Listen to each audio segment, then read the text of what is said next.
Oh, KC, are you there? I am here. Hi. Hi, how you doing? Oh, I'm doing pretty good. Yeah? I don't know if you know this, but there's this new Sprite Zero Limeade out right now. You can make that yourself by just putting Sprite in like a glass and then putting lemon juice in it. Yeah. I told you that this morning. I know. Thank you for telling me that. You're welcome. It's actually called Sprite Limonade. Limonade, whatever. And they don't make it in, like, Sprite Zero. At least not that I've seen, like, at stores and stuff. But like the, those special drink machines that they have now. Yeah, the Coke ones that do all of the different kinds of, Yeah, they have those, so yay for me. But today we have another Bible podcast. Are you heathens and you, Casey, ready to figure out what we're learning about today? Oh, I am holding on to my butt.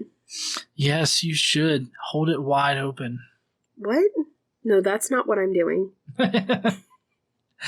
All right, so in case you guys don't remember, last time David impregnated Beth, killed her husband, and then married her, as, all good Christians do. So God gave the kid a deadly sickness because, of course, fuck that kid, and dies in 7 days. Next, David, being as dirty ass as he is, because apparently he decided to give up like bathing and just basic healthcare stuff. Anyways, he cleaned up and grabbed a burger and then moved on like a boss. He didn't care after that. So, meanwhile, Joab captured another city, of course. David wore a talent crown. I'm not exactly sure what a talent crown is, but I'm guessing that it had something to do with, like, the tap dancing. Probably tap dancing, and he played that song where he's killed 10,000 men, and he masturbated all over his top brass. I'll tell you what a talent crown is during the show. Thank you. You're welcome. Then David enslaved everybody because, of course, why not? After you jizz on all of your own men, you've got to go and, enslave everybody else. That just makes sense. This is totally going to get demonetized. Moab is then killed along with 2/3 of the entire population because reasons. David then captured Hadagezers, soldiers, and horses. And he went fucking like drug kingpin on them. It was crazy.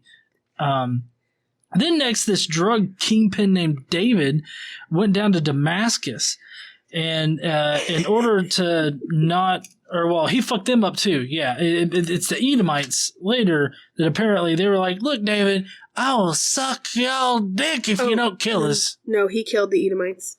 Oh, he kills the Edomites? 18,000 of them, yeah. Who? Oh no! Okay. Hamath. Yeah, Edom did that, and then there's a toy king that sucked his dick. It's hard to keep track with who is sucking David's dick. Okay, but anyways, the toy king was like, "Man, I will suck your dick if you don't kill us." And that's a direct quote, by the way. What? It's not. All of this David dedicates to the glory of God. The end. Oh, then he lists all of his top men that he loves to fuck on the side.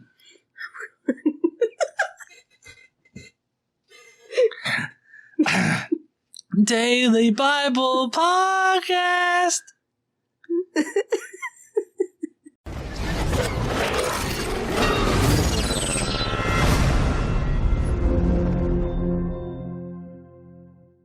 What's up, heathens? How y'all doing? So, I can only imagine that I did perfectly by judging your laughter. No. And, that's the only reaction you can have to the Bible is laughter.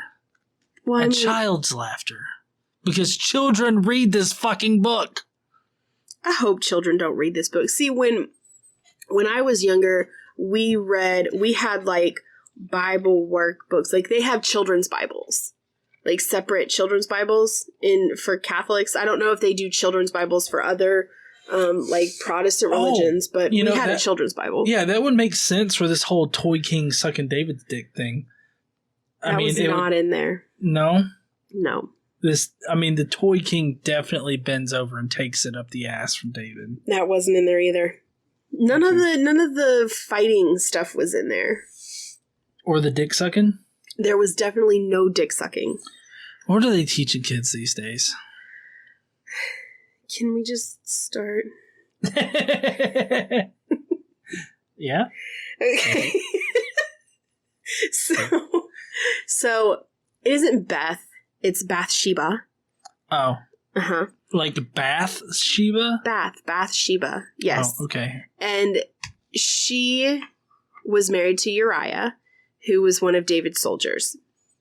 And David saw her. This is a recap from last time because it's been like 3 weeks or so. Mm-hmm. But David saw her, I think, bathing and wanted to fuck her. So he sent for her and had her brought to him.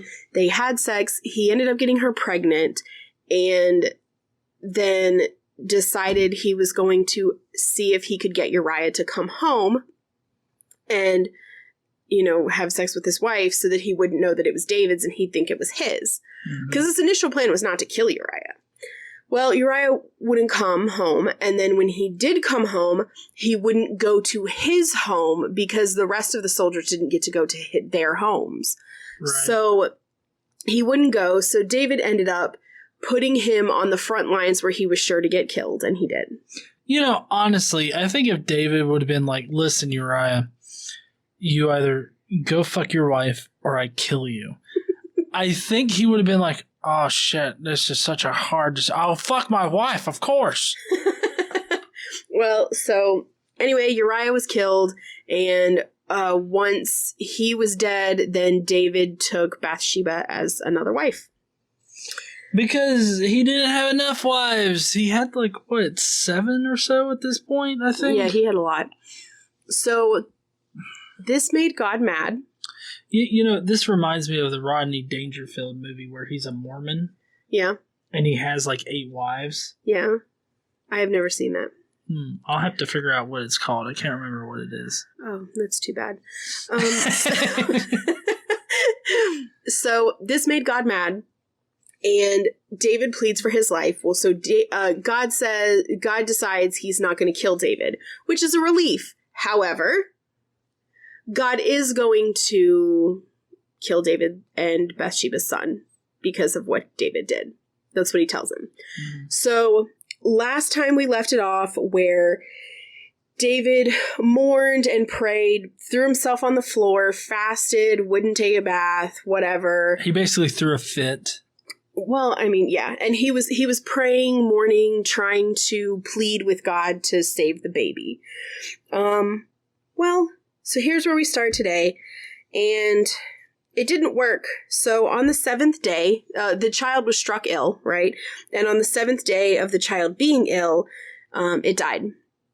And David's servants were afraid to tell him that the child was dead, for they thought, while the child was still living, we spoke to David, but he would not listen to us. How can we tell him that the child is dead? He may do something desperate. David throw himself off a balcony? I'm not sure. I feel like that might have been a better option. So he noticed that his servants were whispering, David noticed that his servants were whispering among themselves, and he realized that the child was dead. Is the child dead? He asked. Yes, they replied, he is dead. Then David got up from the ground. After he had washed, put on lotion, and changed his clothes, he went into the house of the Lord and worshipped. Then he went into his own house, and at his request they served him food, and he ate. His servants asked him, why are you acting this way? While the child was alive, you fasted and wept, but now that the child is dead, you get up and eat. He answered, while the child was still alive, I fasted and wept. I thought, who knows, the Lord may be gracious to me and let this child live. But now that he is dead, why should I fast? Can I bring him back again? I will go to him, but he will not return to me. The guy slept with a woman, then had her husband killed, just so that he could marry her. And then God was like, yo, kid's gonna die. I'm gonna fuck him up. You think God's just gonna go back on that because you spend a few hours on your knees sucking his dick? Obviously not. Yeah. But no matter, God is still with David, right? No, he's not. He's the king of the Jews. He is. So, meanwhile, This is a totally... We're done with that story. Meanwhile, on the battlefield. Meanwhile, in Rabbah. We have Joab fought against Rabbah of the Ammonites. What? Rabbah Manaba. No. You could have done that like in private. But here we are, and it's on the internet forever. Okay, so they fought against Rabbah of the Ammonites and captured the royal citadel. Joab then sent messengers to David saying, I have fought against Rabbah and taken its water supply. Now muster the rest of the troops and besiege the city and capture it. Otherwise, I will take the city and it will be named after me. Which seems like that would be a thing that David would be pretty pissed at Joab about. But Joab is one of his like general people, so yeah, you know. But David mustered the entire army and went to Rabbah and attacked and captured it. He took the crown from the head of their king. Its weight was a talent of gold. Oh, which talent was it? No, a talent is a unit of measurement. It was like 5 pounds? No, 75 pounds. Jesus fucking Christ. Can you think about putting a 75 pound like bag of flour on your head? No. Yeah. I mean, why can't we just use the crown? No, I'm trying to put it in perspective here because nobody, like a 75, like it's hard to imagine like a 75-pound crown, but yeah, like, it is. That would be huge. Right. So like a 75-pound bag of flour, I feel is a bit more like modern, I guess. Like I don't know. I feel like that's a lot for putting on somebody's head. That is a lot of weight to put on someone's head. Yes. So it's 75 pounds of gold. And then on top of that, it is bedazzled. It's Of course it's bedazzled. Actually, what it says is it was set with precious stones. Bedazzled. That's what that means. It's bedazzled, but just like not first century, but like BC time period. Bedazzled. Yes. And it was placed on David's head. He took a great quantity of plunder from the city and brought out the people who were there, consigning them to labor with saws and with iron picks and axes. He made them work at brick making. He did this to all the Ammonite towns. Then David and his entire army returned to Jerusalem. Wait, like were they building something? Or was David just like, you know what?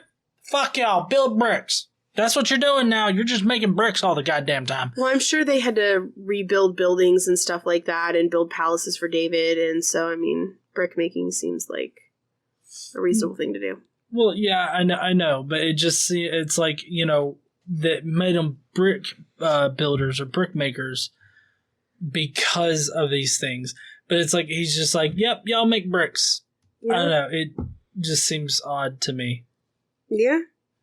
It's like, can you imagine somebody invading North Alabama here and it's just like, all of y'all, make cat food. Well, so it's interesting because there's a footnote at this brick making thing. Mm-hmm. So made them work at brick making. And you go down to the bottom, it says, the meaning of the Hebrew for this clause is uncertain. Uh-oh. So. Uncertainty in the Bible. Yeah. What is it uncertain about? The brick making, the word, they're uncertain what that word, like the Hebrew meaning of it. Okay. It doesn't expound upon that? No. If it expounded upon it, I would tell you. Well, no, I know. I guess I was just like expecting like, oh, it's you know, we don't know what this particular phrase means because it could mean this or it could mean that. But we're just going to say it's fucking brick making. Well, that's what they're saying it is, so I'm not sure what else it could mean. So, he did this to all the Ammonite towns. They went back to Jerusalem. So, David also defeated the Moabites. He made them lie on the ground and measured them off with a length of cord. Every 2 lengths of them were put to death, and the 3rd length was allowed to live. So the Moabites that were left became subject to David and brought tribute. Like, what if that, because, you know, everybody has a different size. What if one person was short and then the length of cord, like, went up to the knees of the next person? Did they, like, chop off that person at the knees? I don't know. None of this really happened. So I think it's more of 2 were put to death and the 3rd was allowed to live. It's another one of those literary. Yeah, it just seems like a weird way to count off 2 people. It's like, all right, 2 links and y'all are dead. And yeah, lay down and we'll measure you. That doesn't make sense. It's just like, why don't you just stand and count off, and then these people go and they get killed, and these people get to sing. Like 1, 2, 3. You're good to go. Go get you a Starbucks. Fuck you. You're cool. Fuck you. That's pretty much how that went. So, moreover, David fought Hadadezer, son of Rehob, king of Zobah, when he went to restore his control along the Euphrates River. David captured 1,000 of his chariots, 7,000 charioteers, and 20,000 foot soldiers. He hamstrung all but 100 of the chariot horses. And I don't know if you all know what hamstrung means when somebody hamstrings somebody. But it's like a Colombian necktie, except with your feet. What? Do you know what a Colombian necktie is? No. Do you want to know? Probably not. Okay. But I'm sure you're going to tell me. Well, it's where they slit the person's throat and then pull their tongue out through the slit in the throat, and it makes it look like a necktie. That's disgusting. Who comes up with this shit? Drug kingpin lords. Okay, so basically what they do is they cut everybody's hamstrings and make it to where they can't walk. They're crippled. Yeah, see? So they did that to all except for 100 horses. So 20,000 men, 20,000 foot soldiers, 1,000 chariots, and 7,000 charioteers. David also took the gold shields that belonged to the officers of Hadadezer and brought them to Jerusalem. From Teba and Berothai, towns that belonged to Hadadezer, King David took a great quantity of bronze. So he's basically just taking over, crippling people, killing people, enslaving people, taking all their shit, and acting like a crazy person. Can we just call that city Bart? What Bart? Barotame or whatever? Oh, Barotai? Yeah. If you want to, I don't care. It's they probably went to the last Bart time it's and mentioned. Slaughtered everybody. Well, they took all their bronze. Oh, sorry, they took their bronze. Sorry, I get confused with all the murder and killing and everything like that. Yes. Be sure to read this story to your kids. Please don't do that. So next up, we're going to go to Damascus, right? Good stuff has to happen in Damascus, right? Every good thing happens in Damascus. No, nothing good happens in Damascus. So when the Arameans of Damascus came to help Hadadezer, David struck down 22,000 of them. He put garrisons in the Aramean kingdom of Damascus, and the Arameans became subject to him and brought tribute. The Lord gave David victory wherever he went. I feel like this is just like, I don't know, war porn or something. Yeah, it's weird. For the Jews at this time. Well, they're not Jews yet. They're still Israelites. Blood god. Yeah, blood god shit. So, I mean, I don't know. It really feels like I could see soldiers like having somebody read this and everybody jerks off to it. I hope David killed 20,000 people in Damascus. Oh, yeah. I hope not. Are you ready to move on to Edom? Yeah. So Abishai struck down 18,000 Edomites in the Valley of Salt. He put garrisons in Edom, and all the Edomites became subject to David. The Lord gave David victory everywhere he went. Of course he did. Yeah. Because God's already killed his kid, so he's like, all right, your penance is paid. I killed your kid. I mean, isn't that now some fucked up shit? Yeah. Now on to victory. Well, and victory, I just think it's weird that, this David character is, hailed as a great king and leader of the Israelite people, and he's really brutal and kills a lot of people and cripples people and enslaves people and fucks other people's wives and has his people that he knows killed. Like, I don't know, he's a really bad guy. Well, I feel like this is the justification for this, or at least the teaching in this, is that if you disobey God, God will punish you in some way, and in this way God punished David by killing his son, right? Yeah. Or his kid. And But translating this to now, it's like, oh, well, if that happened to your daughter, or if this happened to somebody, or, this happened to you, then it's because you pissed God off. I mean, I feel like that's the teaching moment from this entire story, because it's like as soon as the punishment was over, God gave him all of his good luck back, basically. Well, yeah, but that's not even what I was talking about. I was just talking about what a bad guy David is. Oh, I know. He is a bad guy. I don't know why he's labeled as or at least he's put on a pedestal. Yeah. I mean, he's pretty brutal. He's the one who united the Israelites and they became the Jewish people. And, well, yeah, because he killed all the other ones. Yeah, he killed everybody else. Yeah, and the people he didn't kill, he subjugated. So, great guy. Let's follow him. So he does all of this killing everywhere and subjugating everywhere. And so Toi, king of Hamath. Oh, the Toi king.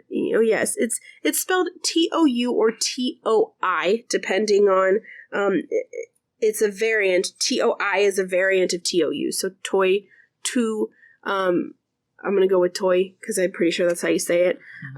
So he heard that David had defeated the entire army of Hadadezer. And so he sent his son, Joram, to King David to greet him and congratulate him on his victory in battle over Hadadezer, who had been at war with Toi. So they had been at war, and so his enemy was killed, so he goes and, he sends his son to congratulate David.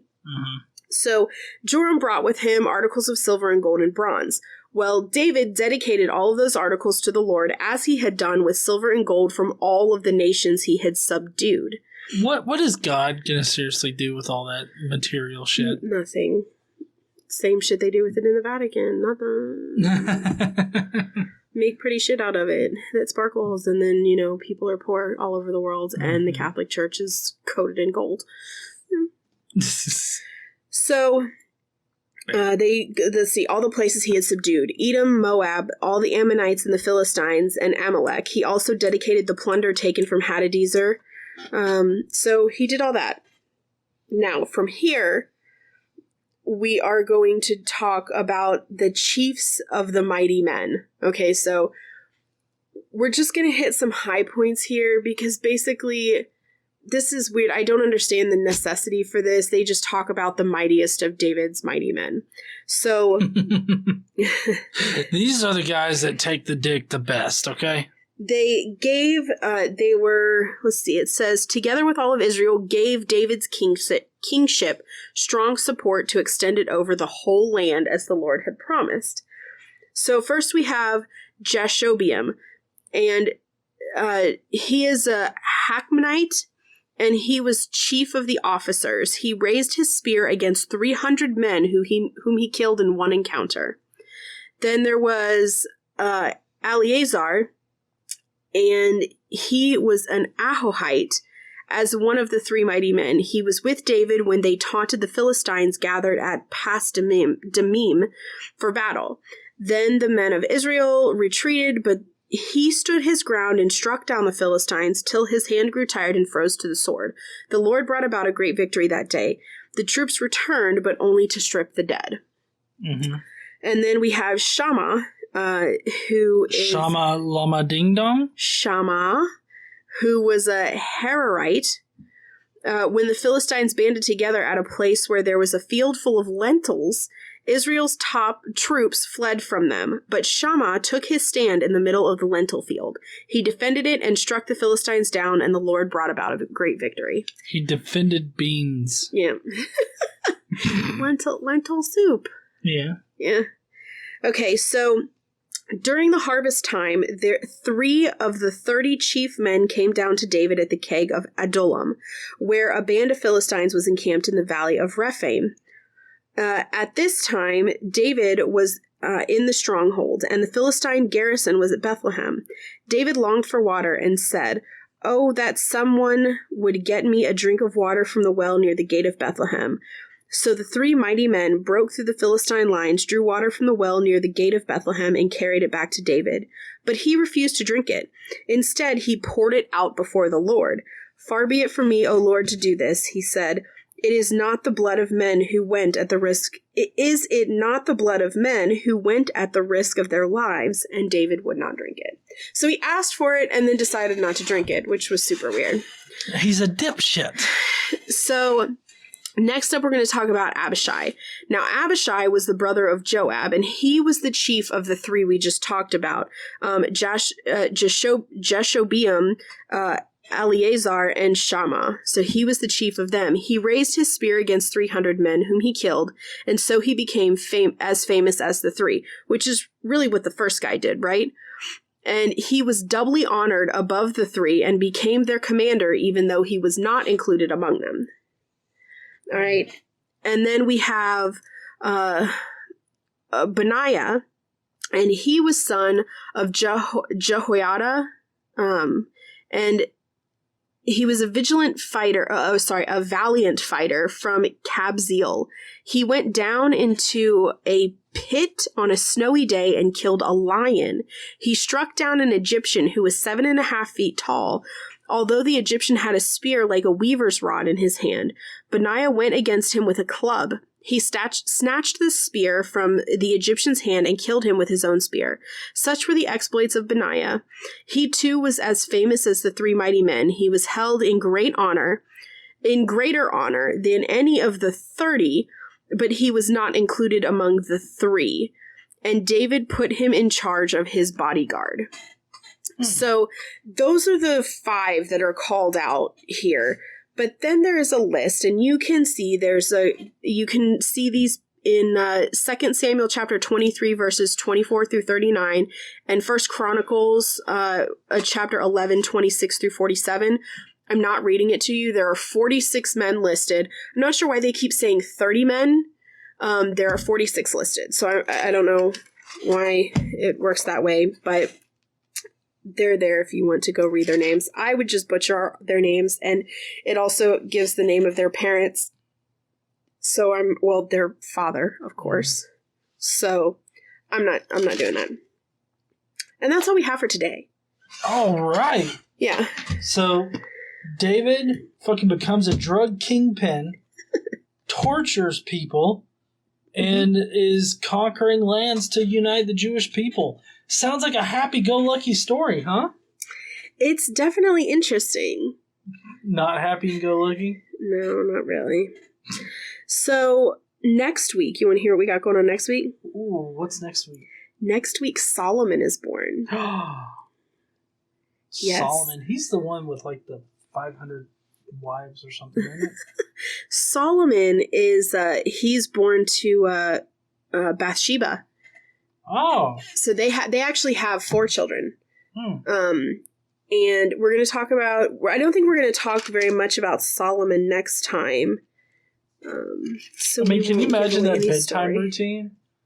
I mean, like, I wonder how many other kids he has with his other wives. We're going to go through that next time. Oh. We're going to talk about his family increasing, and it'll tell you all of his children's names, and who their mothers were. This was probably written down so that he could reread it and be like, oh, fuck, yeah, Timmy. 3rd bedroom on the right. Well, then we've also got, next time we have the start of a rebellion. Mm-hmm. We have rape. We have rape. We have murder. We have scheming. So it'll be an interesting story. It's 2 Samuel 13 and 14. Some of 13 and 14 we're going to go over next week. Let's see. So yeah, that'll be interesting. Nice. Yeah. All right. Well, we can't wait to see you heathens until next week. So there will be a Wednesday video. There's always Wednesday video. It's our comments video, and we're continuing Shannon's comments from last week. Oh yes, there's more. Oh my goodness. Yeah, so definitely tune in for that, and I guess we'll see you heathens then. Don't forget to stand up and use your voice. Bye, heathens. Bye, y'all.